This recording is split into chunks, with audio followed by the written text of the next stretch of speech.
Eh ben, bienvenue à cette première keynote consacrée à l'immobilier bas carbone dans le cadre de ces grands débats.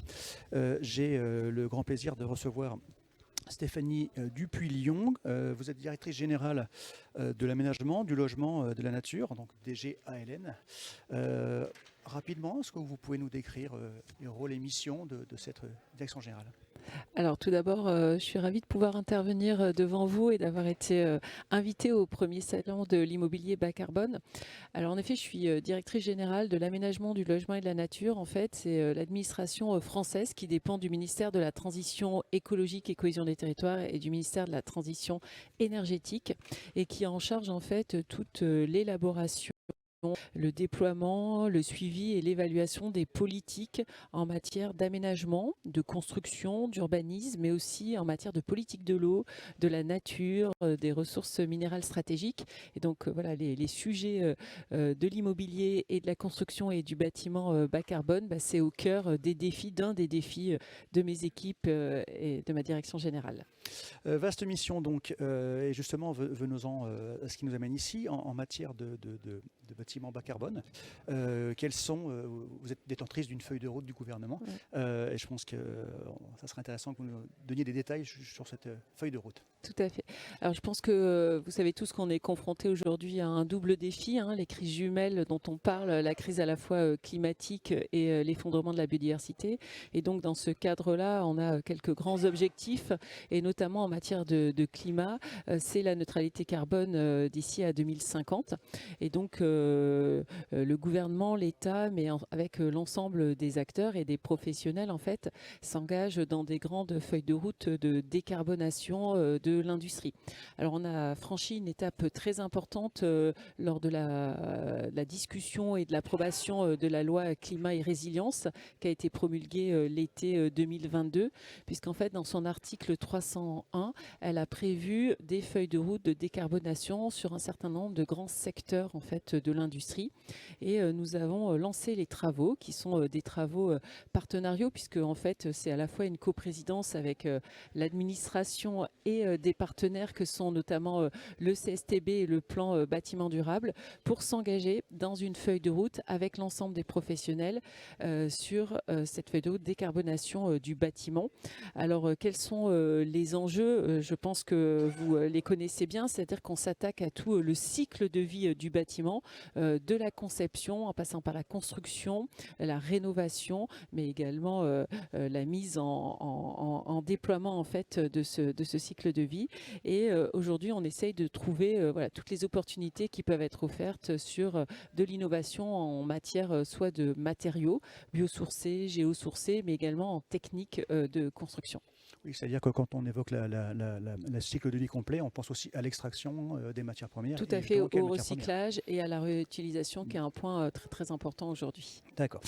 Merci de ces précisions sur cette feuille de route. Quels sont les leviers dont vous disposez aujourd'hui pour atteindre ces objectifs? Oui. Alors en effet, le levier principal, c'est un levier dans le secteur du bâtiment qui est le levier réglementaire. Je pense que vous connaissez tous la RE 2020 qui elle-même découlait de réglementations existantes auparavant.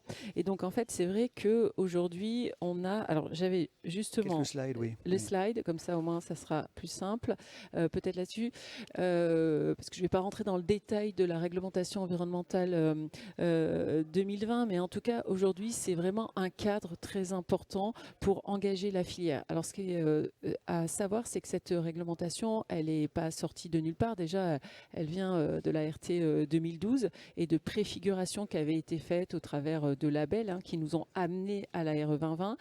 C'est une réglementation à la fois très ambitieuse. Je pense qu'à l'échelle à la fois européenne, même mondiale, on est très en avance sur cette réglementation qui prend en compte à la fois l'empreinte du bâtiment, l'empreinte carbone, mais également le confort d'été et puis les performances environnementales du bâti, qui sont les trois grands défis, la manière dont on traduit entre guillemets les enjeux de décarbonation de la filière bâtiment. Mais il faut savoir que cette réglementation, elle a été co-construite, elle a été largement expérimentée et elle va se mettre en place de manière progressive. Donc vous avez d'ailleurs là les différents différentes échéances. Et donc, c'est un levier également d'innovation et d'expérimentation. Donc, c'est à la fois un levier réglementaire, mais plus qu'un levier réglementaire, ce n'est pas une norme de plus. Et vous dites co-construite, c'est-à-dire que ce n'est pas une norme qu'on impose ou qu'on va imposer au secteur, elle a été pensée avec les professionnels. En tout cas, elle a été largement préparée, travaillée avec l'ensemble des acteurs. Après, comme vous le savez, tout le monde n'est pas forcément d'accord. Donc après, le rôle de l'autorité politique et des autorités gouvernementales, voilà, c'est de faire des choix. Mais en tout cas, ces choix, ils ont été le plus possible co-construits, ils sont le plus possible consensuels. Aujourd'hui, ce qu'on sait en tout cas du déploiement de cette réglementation environnementale, qui est progressive, c'est qu'il y a vraiment une appropriation assez importante d'un certain nombre de professionnels et le secteur est très dynamique et plutôt très optimiste pour la mise en œuvre de cette réglementation. Qui repose sur plusieurs grands principes. Oui, c'était ce que j'ai dit déjà tout à l'heure, c'est-à-dire la réduction de l'empreinte carbone, les performances environnementales des bâtiments, et puis la question très importante du confort d'été, qui était jusqu'à présent pas mal oublié, entre guillemets.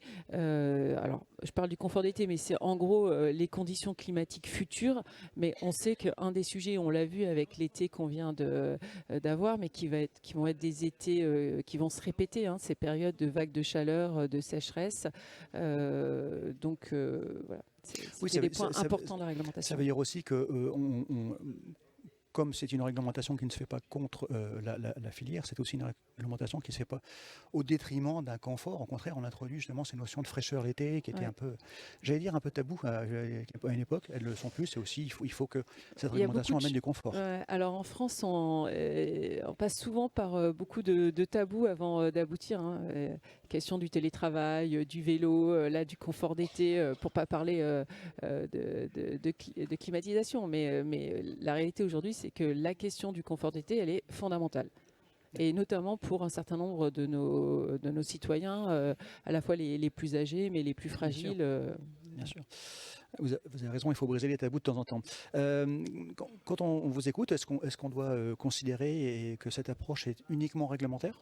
Non, alors justement, la réglementation environnementale 2020, c'est vraiment notre feuille de route et c'est ce qui cadre quand même le secteur et les enjeux en matière de neutralité carbone pour le secteur du bâtiment.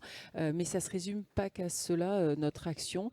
Déjà, on a mandaté, alors j'ai mandaté en fait un collectif d'associations qui portaient des labels et le plan bâtiment durable pour commencer à préparer la future réglementation 2030 pour se projeter déjà sur l'après 2030 et donc pour réfléchir à un label, à des étapes et donc continuer à innover. On a vraiment fait un grand saut avec la réglementation environnementale 2020.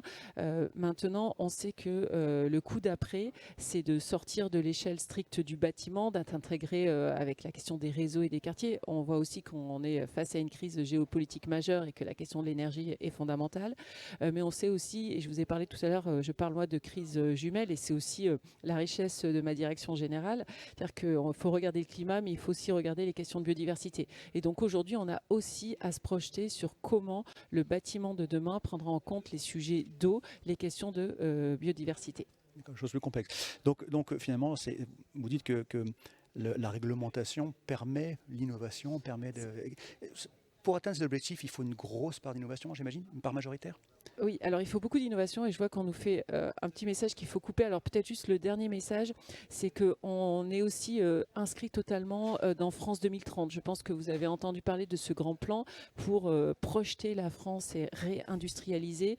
Moi, un peu le défi que je lance à l'ensemble de la filière, et c'est ce sur quoi on s'est battu en tout cas pour apparaître dans la photo de la France industrielle de 2030, c'est que le secteur du bâtiment doit être sur cette photo au même endroit en fait que l'hydrogène, que l'avion vert, quoi. Donc il faut imaginer et innover. Et il faut que dans la France 2030, le bâtiment, l'immobilier soit sur la photo de l'innovation. Ouais, vous m'avez même dit qu'il faut que ça soit aussi sexy que ces autres sujets. Moi, je préfère reprendre cette formulation et je crois que c'est un appel que vous lancez à toute la filière, à tous les communicants, à tous les acteurs. Ça fait une très belle conclusion puisqu'on nous dit que la keynote est finie. C'était court, mais je crois, j'espère, intense et intéressant. Stéphanie Dupuy-Lyon, merci beaucoup. Je crois qu'on peut vous applaudir, peut-être doucement pour pas que ça dérange les autres. Merci à vous. Merci beaucoup.